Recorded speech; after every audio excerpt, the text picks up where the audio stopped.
My name is Rian. I'm 18 years old, and if you ask me who my best friend is, I'll still say Sammy without even thinking, because we grew up in the same neighborhood, went to the same school, attended the same tuition, even shared passwords, and for me, Sammy wasn't just a best friend. He was like my brother. That's exactly why, when things started to feel off, I noticed he began missing school randomly, didn't reply to my texts for hours, stopped coming to our regular hangout spots, and when he was around, he looked like he hadn't slept in days. Eyes sunken, face pale, like something heavy was weighing on him constantly. So I asked him one evening, "Bro, are you okay?" And he gave me a weak smile before saying, "Yeah, just family stuff." And I didn't push further because we all go through things sometimes, right? But I should have, because just 3 days later, I found out what Sammy was really hiding.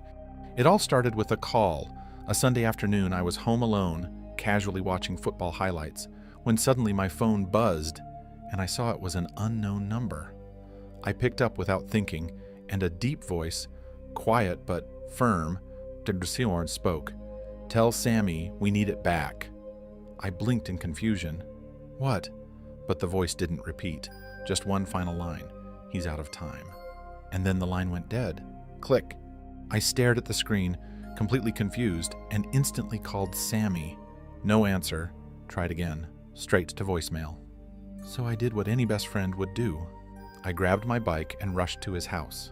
His mom answered the door, smiling warmly at first. "Oh, Ryan, you're looking for Sammy?" I nodded quickly. "Yeah, is he home?" But then she frowned. "No, he told me he was with you." I paused, stunned. "He's not." And just like that, her face changed. The warmth disappeared and was replaced by real worry. She picked up her phone and called him immediately, but there was no response. And that was the first moment I felt something close to fear, like a cold chill had passed through me. That evening, around 9 p.m., I finally got a message from him.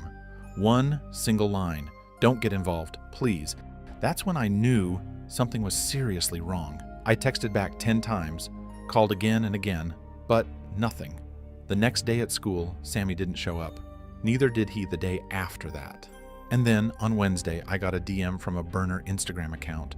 No posts, no followers, no profile picture, no name, just one photo. Sammy, sitting on the floor, hands tied, eyes swollen. My breath caught in my throat. Below the image it said, "You have until midnight." I didn't go to the police, didn't tell my parents, I didn't even know what I was dealing with. All I knew was Brian Tasson. My best friend was in trouble, and somehow they thought I could fix it. But I had no idea what it was. What had Sammy taken? Why were they coming to me? And then I remembered, 4 days ago, at school, Sammy had handed me a pen drive. Didn't say much, just looked at me and said, "Keep it safe, I'll explain later." At the time I thought nothing of it. I hadn't even checked it, but now my hands were shaking as I pulled it out of my drawer and plugged it into my laptop.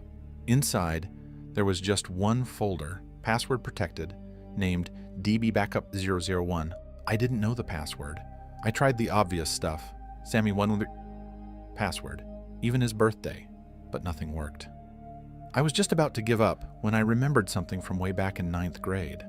Sammy had this weird obsession with Greek mythology. His Wi-Fi name used to be Hades333. I typed it in. The folder opened. Inside, there were 18 video files.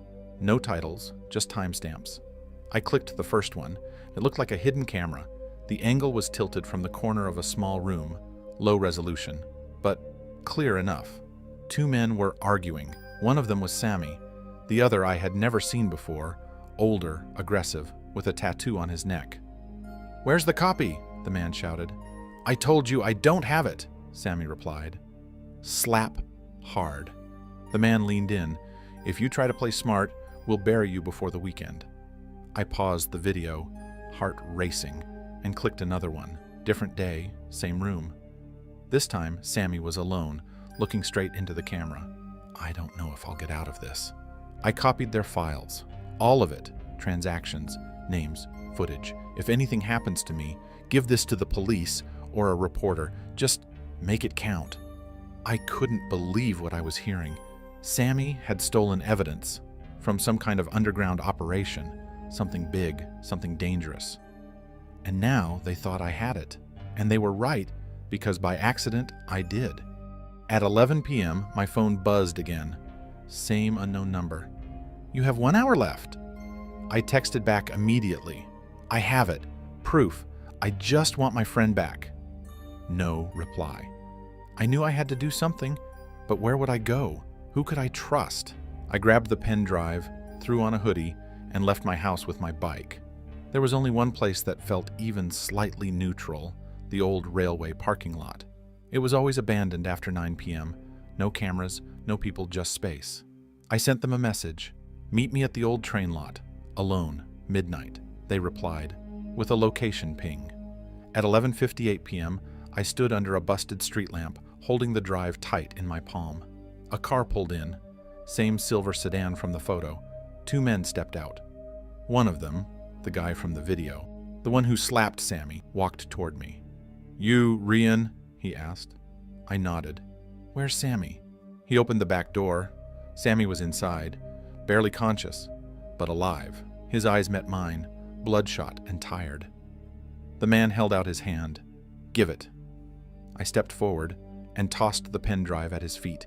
He picked it up, examined it, then looked at his partner and said, "Kill them both." I didn't wait. I ran, my legs moving before my brain could even catch up, while Sammy tried to move too, but he was too weak, slumped in the back seat, barely able to lift his head. And behind me, I heard the unmistakable click of a gun being cocked.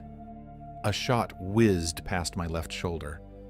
It missed, but only by inches, and I dove behind a pile of rusted rails stacked at the edge of the lot, heart hammering in my chest like it was about to explode. Another shot. This one hit the metal just a few feet from where I was crouching. I didn't have a weapon, not even a stick. Nothing but my phone and my instincts screaming at me to do something, anything. And then I remembered earlier that evening, while I was panicking, I had airdropped one of the videos to my phone. Just in case, and without wasting another second, I uploaded it to Google Drive, made it public, and shared the link with a single message. "If I don't make it, send this to the police." Then I sent it to every single contact in my phone, friends, classmates, even teachers. Bang, another shot. This time it hit the rail inches from my leg. I clenched my jaw, about to make a run for it, when suddenly, sirens. Distant at first, but getting louder, closer, flashing blue lights appearing at the far end of the lot. The guys panicked, shouted at each other in a language I didn't understand, and without even bothering to grab Sammy, they jumped back into their car and sped off, tires screeching, headlights cutting through the darkness. I crawled out, my legs shaking, heart pounding, and rushed to the back seat of the car where Sammy was still lying, barely conscious. "Sammy, can you hear me?" He opened his eyes slightly, tried to smile. "You came." "Of course I came, idiot," I said, my voice breaking, as the sirens finally surrounded us. Red and blue lights spinning in every direction, tires skidding, doors slamming, police shouting, radios crackling, everything turning into a blur of noise and motion. They pulled me aside, questioned me, checked my ID, called in a paramedic for Sammy, and while they worked on him, I handed over the drive. Later, when we were safe, Sammy told them everything. He explained how his cousin was part of a trafficking ring, how he'd discovered it, and how, terrified but determined, he had started copying files, photos, videos, everything, in the hopes of leaking it to the media or the police. But they had found out. He was beaten, threatened, held in some basement, and before they could take everything from him, he gave me that pen drive, hoping I'd be the one to make it count. They traced it back to him, then to me. They thought I was a threat, or worse, a leak, and they wanted to erase us both. A month has passed now. Sammy is recovering, slowly, but he's alive. Some of the men were arrested, not all, but enough to shake the operation, enough to make a difference.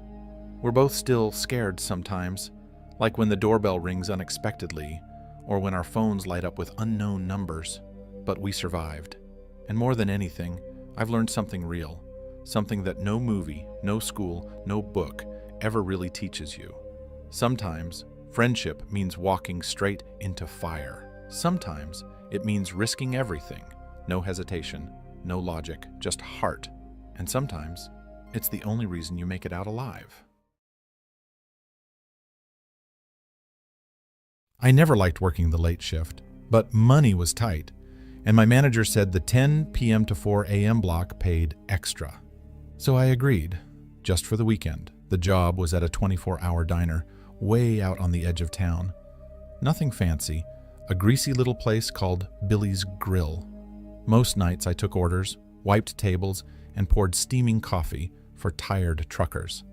That Friday was slow. Past 1 a.m., only 2 regulars lingered. Outside, the parking lot sat empty. Rain began, soft, steady drops that turned the lights into blurs. I checked my phone, no texts, no missed calls.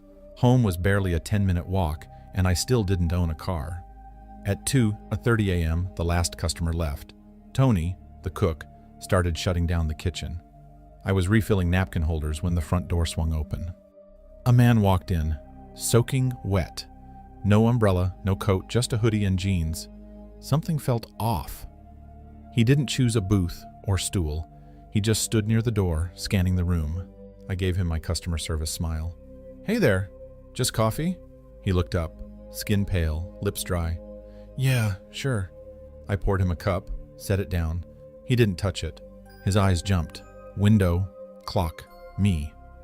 "Working alone tonight?" he asked. My heart paused. "Just me and the cook," I said, voice calm. "Kitchen's still open if you want something hot." He stared at the window again. Then, "You always walk home after your shift?" My stomach dropped. I hadn't told him that. I forced a smile. "Nah, my brother picks me up." "A lie. I don't even have a brother." He took one slow sip. "That's good. You never know who's out there, right?" I nodded, hiding my nerves. "Yeah, exactly." He moved over and sat on the stool by the window. Didn't say anything, just stared outside. I drifted over to the side counter, pretending to wipe it down, but really I was texting Tony, the cook. I typed, "Some guy's creeping me out, saying weird stuff, keeps watching the window." He replied almost immediately, "Want me to come out?" I stared at the screen for a second, heart beating a little faster, then typed back, "No, just stay alert. Something's wrong." Phone down, eyes up. The man was gone. I blinked, spotted him outside under the street lamp, staring at the diner. His coffee sat half full. He just left. I walked over and locked the door. Tony emerged, wiping his hands. "Guy left?" "Yeah, didn't pay, didn't eat, just walked out." Tony frowned. "Want me to walk you home later?" I hesitated, then nodded. "Yeah, just to be safe." At 4 a.m., we locked the diner. Rain had stopped. Tony lit a cigarette and walked me to the old library at the neighborhood edge. "You good from here?" "Yeah, thanks, man. Appreciate it." He turned back. Elm Street waited, quiet, wooded, no streetlights. My house sat at the very end, crickets chirping, a lone dog barking far off. I reached the porch, unlocked the door, glanced behind. Empty street. Inside, lock clicked.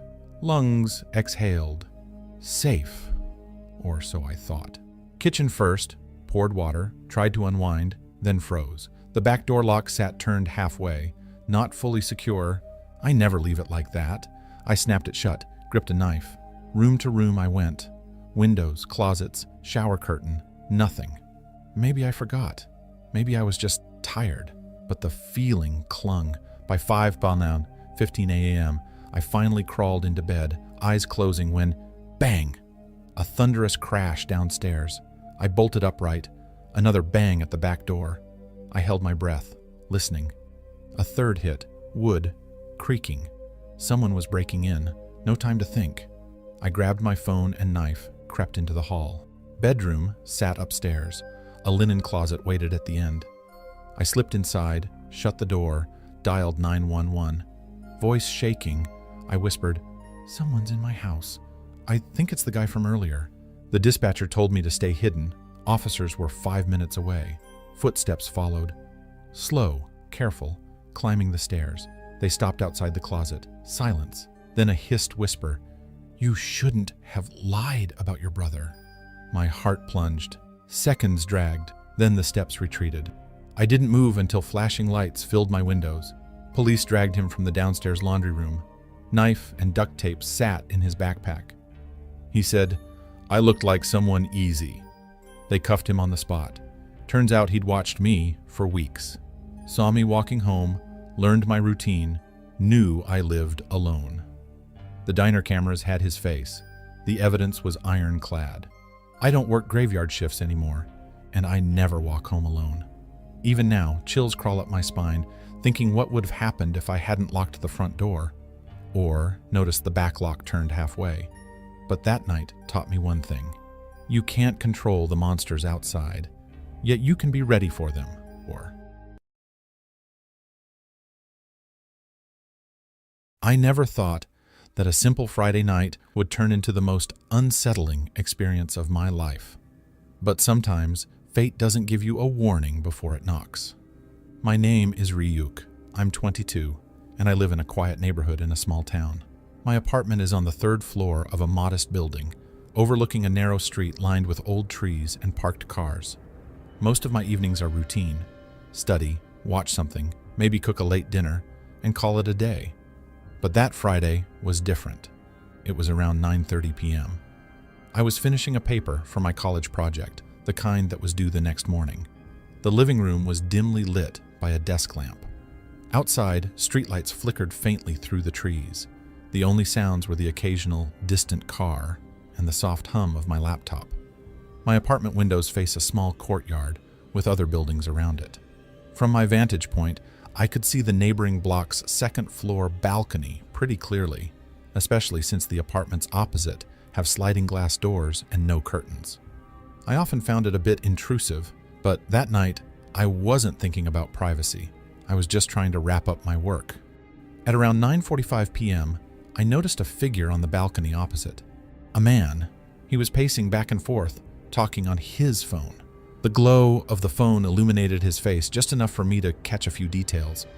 Dark hair, average build, maybe late 20s or early 30s. He seemed nervous.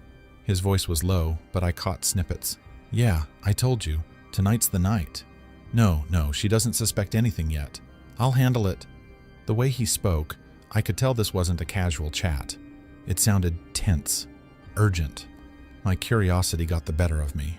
I tried not to stare too long, but my eyes kept drifting back to the balcony. Minutes later, I saw him grab a large black duffel bag from inside his apartment and carry it carefully onto the balcony. He unzipped it a little and took out what looked like a crowbar, some gloves, and a flashlight. That set off alarms in my head. Was this guy planning something? Breaking in? Robbery? I didn't know. I debated what to do. Should I call the police? But I had no proof, no clear evidence of wrongdoing. What if I was mistaken? I decided to stay alert and watch. Then suddenly, he stepped back inside and closed the balcony door. All quiet. Around 10:15 p.m., I was typing again when I heard something soft but clear, a glass breaking from the building across the courtyard. My heart skipped. I looked up just in time to see the same man rushing out of his apartment, glancing nervously around. He was carrying that black bag. He moved quickly to the fire escape ladder attached to the side of the building and began climbing down. I grabbed my phone and stepped out onto my own balcony quietly, careful not to make noise. The man was halfway down the ladder, his movements hurried but cautious. I dialed my friend Zane, who worked at the local police station. "Zane, something's happening across the street at this building. I just saw a guy climbing down a fire escape carrying suspicious stuff. It looked like a break-in." He replied calmly, "Do you want me to send someone, or should you call 911? I shook my head. "Wait, I'm going to keep an eye and update you." The man reached the ground, glanced left and right, then slipped into the shadows near a parked van. I crouched down behind my balcony's wall for cover and tried to get a better look. After a moment, the van's sliding door opened, and two more men appeared, both wearing hoodies. They grabbed the man, shoved the bag inside the van, and quickly got in. The engine started, and the van sped away down the street. What just happened? I ran back inside, locked my doors, and breathed heavily. I told Zane everything. He said he'd send a patrol car to the area immediately and asked me to stay safe and keep watch. An hour later, the police arrived and began inspecting the building opposite. I told them what I saw: the broken glass, the suspicious man, the fire escape, and the van. They said a nearby apartment had been robbed that night. A woman was away visiting family, but the thief broke in through the balcony door. They thanked me for the tip. No arrests yet, but they assured me they'd look into it. 2 days later, I got a text from an unknown number. It read, "You saw too much. Stay out of it." Chills ran down my spine. I showed it to Zane. He told me to be careful, keep doors locked, and call him immediately if I noticed anything unusual. That night, I noticed a shadow lurking near the back of my building. I locked my apartment from the inside and called Zane. He told me a team would come by shortly. Hours later, police found discarded gloves and a crowbar near my building's trash bins. Turns out, they were trying to scare me off. I moved to a new place a week later, safer, with a security guard.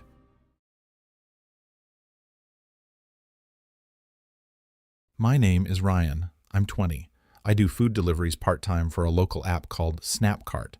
Most orders are boring: late-night burgers, overpriced sushi, the usual.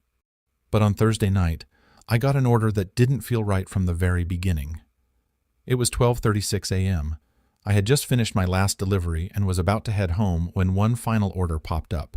A single item: chicken biryani, spicy, address at 47A, Ivy Lane. Good payout, almost double the normal rate. I took it, but when I reached Ivy Lane, something felt off. First, there was no 47A. The house numbers jumped from 45 straight to 49.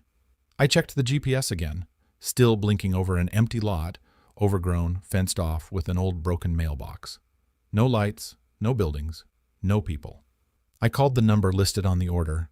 A robotic voice answered, "Please leave the food by the door. Do not ring the bell." There was no door, just dirt, rusted tools, and what looked like old tire tracks going into the bushes. I laughed nervously. Maybe someone was pranking the system? I texted the customer, "No house here. Are you sure this is the right address?" No reply.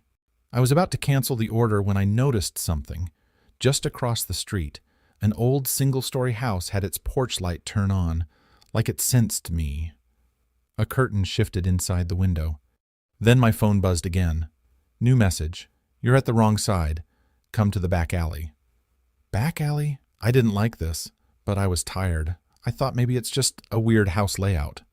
So I drove around the block and found a narrow side lane behind that house. Gravel road, barely wide enough for my bike. I parked, took the biryani bag, and started walking. Halfway down the alley, I saw a gate open slowly by itself. Old metal hinges creaked. There was a door at the end, light above it flickering. Still no house number, no sound. Then I noticed something strange. There were 4 different food bags sitting by that same door. Different brands, different restaurants. Untouched, untaken.